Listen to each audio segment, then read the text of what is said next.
Magandang gabi sa lahat ng manonood. Ako nga pala si Elica Herbacio, nag-uulat ng panibagong balita tungkol sa Bulkang Canlaon. Higit sa 5,000 individual ang nanatili sa evacuation centers sa ilang mga syudad sa Negros Occidental, matapos nga ang pagputok ng Bulkang Canlaon nitong Martes ng umaga. Ilang parte ng syudad ang naapektuhan ng ashfall, kabilang na rito ang Bago, La Carlota at La Castellana, kung saan ang mga residente ay nanatili sa kanilang evacuation centers. Nagsimula ang pagputok ng bulkan alas 2 ng madaling araw ng Martes, kung saan umabot hanggang sa Bacolod City ang ashfall. Ayon sa database ay tumagal na 5 minuto ang pagputok, kaya naman hanggang sa ngayon ay nasa alert level pa rin ito.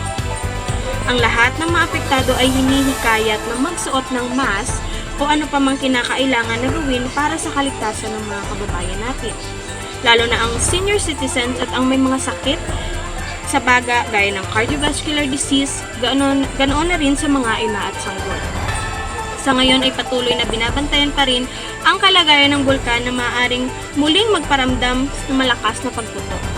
Ang lahat, lalo na ang mga syudad na nasa 6 kilometro range ng bulkan, ay inaabisong patuloy na makinig at tumutok sa balita ukol sa sitwasyon ng bulkan.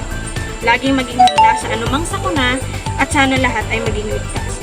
Maraming salamat at magandang gabi muli sa inyo lahat. Muli, ako si Elica Herbacio, nag-uulat.